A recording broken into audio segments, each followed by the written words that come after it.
they had three major policies that were going to be followed. First, Lucifer says, we have to make sure that people, humans, get to believe that Satan and his angels do not really exist. You know, Roger, that's interesting because a recent research study report that I read indicated that in a national survey, I believe it's over 75% of people do not really believe in a real tangible devil. But there is one. Oh, yeah. The next thing, the three-parts policy that they had adopted there, the second one was to find a way of being able to get total control of people's minds. And that would be done by taking hypnotism out of the realm of the occult and introduce it as a new science for the benefit of mankind.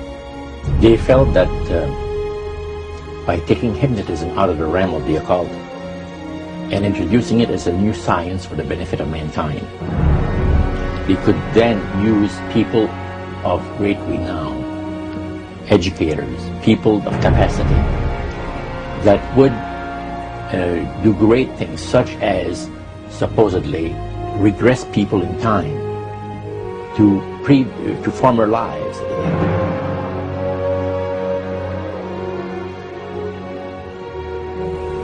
And of course, after the session is over, the person would not know a thing about ancient history. And the person she or he has talked about performing, certain deeds, we'll say, 3,000 or 4,000 years ago.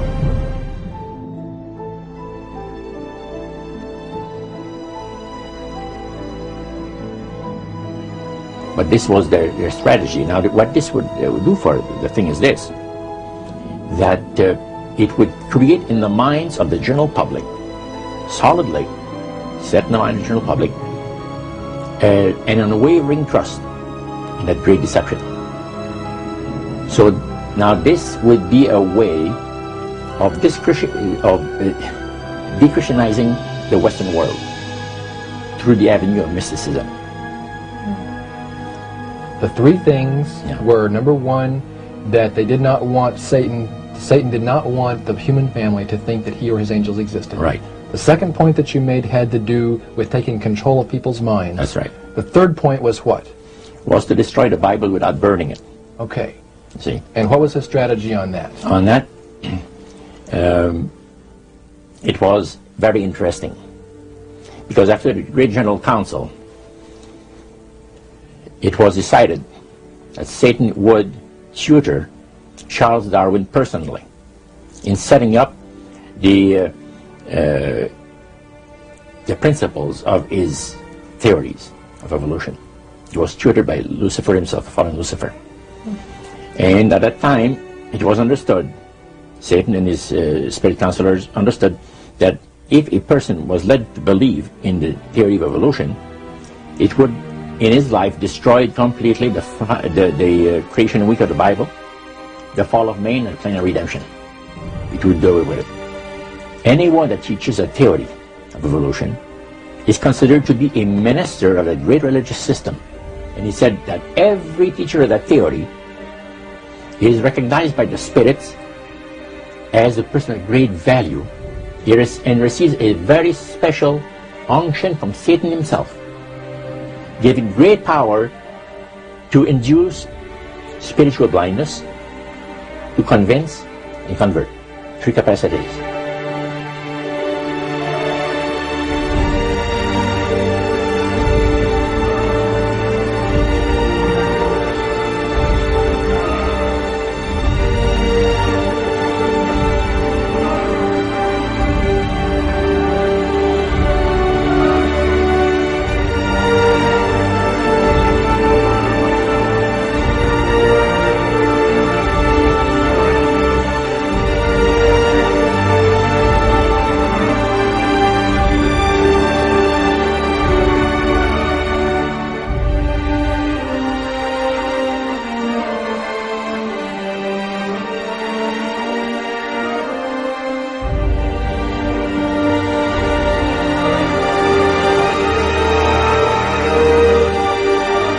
This is the grain plain, the Master's grain plain, for harvesting the nations, for harvesting the multitudes of the earth.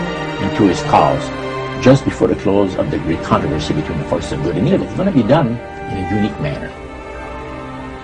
This grain plants is going to take people are going to eat the stuff. Because it says spirits, demon spirits, will declare themselves to be inhabitants of far distant planets in the galaxies that are coming to warn the inhabitants of planet Earth of the impending destruction of the planet unless something seriously proper is done to avoid it.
Metaphor. If you think about Aladdin and his lamp, you've probably heard of that.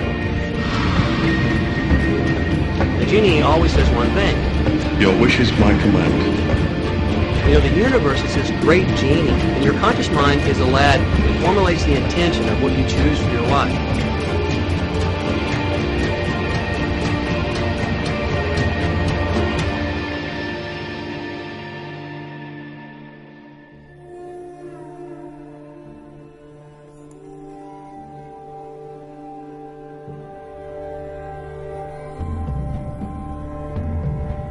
At the very heart and core of all these secret societies lurks the Kabbalah. It is a method of encoding information through a system of mathematics and numbers. These people that belong to the secret societies never dared to write down in any language what they knew, what it was that they were guarding, because then someone could steal it and then the secret would be out. So they took this knowledge and they made it occult through a system of encoding, encryption, one of which is mathematics, numbers. Another is architecture. Everybody wonder, why do they have a fraternal organization called the Freemasons? Aren't those the guys that build walls? You bet they do.